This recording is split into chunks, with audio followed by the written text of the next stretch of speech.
Good morning. It's Memorial Day. It's been a long time since I've done this in the morning.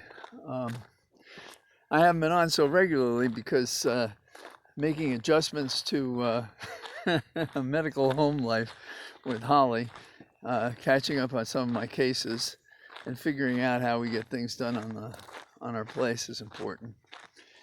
So it's beautiful out today. It's gorgeous, and it's kind of misleading when you can see country as comfortable as this and to have so many things going wrong in terms of the soul of the nation.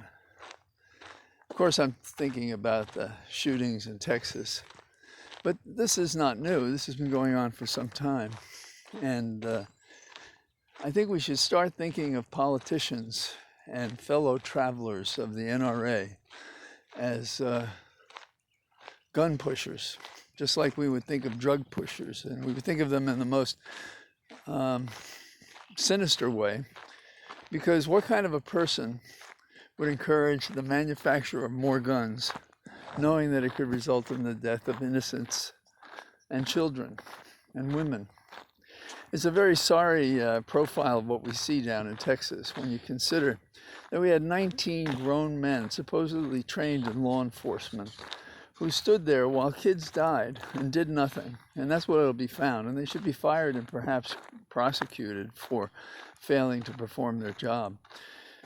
And a good example of it are the parents who were detained and arrested who wanted to go in and save their child. And there was one woman, a mom, who had 2 children in the school, and she was begging and pleading with the police to do something, and they wouldn't. And finally, they put her in handcuffs.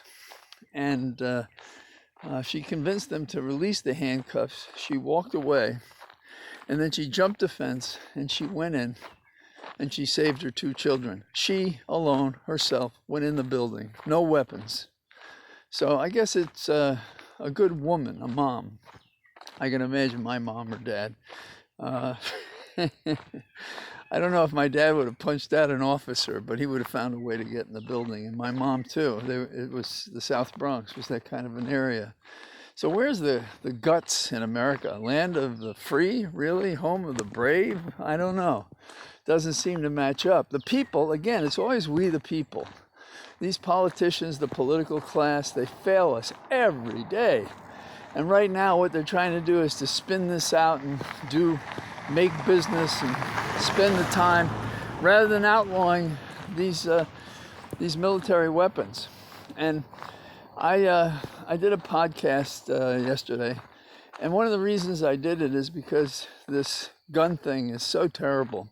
And in particular, at the heart of it is this phony right for an individual to have a gun and to do whatever he or she wants with the gun. That's wrong. That's not our Constitution.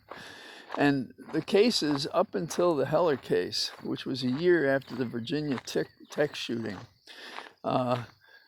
it accepted the proposition that the Second Amendment was about guns for militia that had become unnecessary. Indeed, the Second Amendment could be struck from the Constitution, and as the original founders wanted, it would no longer be serving the purpose that they set it out for, which was the fear of a standing army. That's what that amendment was about. And so a militia was going to be a defense against a standing army. And since then, militias have been absorbed into the National Guard, and they don't exist any longer, and there is no purpose for that amendment. But it's been transformed by the NRA and by weak-willed politicians and by a Supreme Court who changed the law, despite the precedents before that necessarily linked a militia to any involvement of weapons of any sort.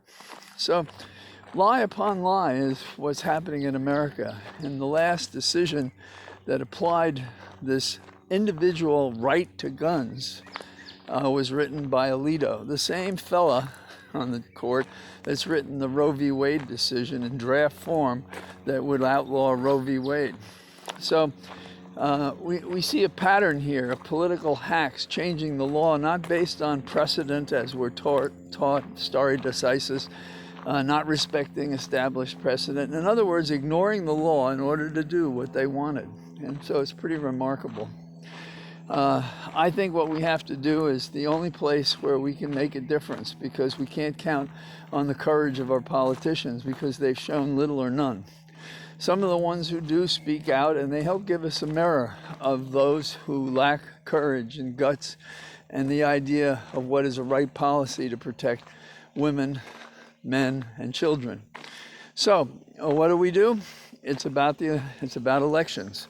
No matter what you think, no matter what compromise you may make to vote for a Democrat, you cannot vote for a Republican, because they are sworn a blood oath to risk all of our safety so that more guns could be manufactured. They are gun pushers with no better morality than a drug pusher would, and should be treated as such. So I'm glad to be out today. Holly and I have been recovering at a base level. She's had to recover much more than that. And while I'm walking, she's consuming the 15 pills that I put out, and one of the liquid she has to take. In a day, she takes about 50 pills. And her strength is growing, but she has to measure it out carefully. And so I want to thank all of you for writing to us. I think of my dad and my uncle and those who served in World War II today, because, you know, they showed courage. They did things that people today don't do. People today, particularly politicians, BS us about who they are and what they do for us when they do little at all. Mostly what they do is they cover their own ass. And that's not what America's about. That's not our character. And we have to start electing people who really do care about the nation, who do care about principle, and can think about things other than having the job that was intended as a part-time job for civilian legislators. And that's not where we are. So it is gorgeously green today in my cathedral of trees. So have a good day. Happy Memorial Day. Bye-bye.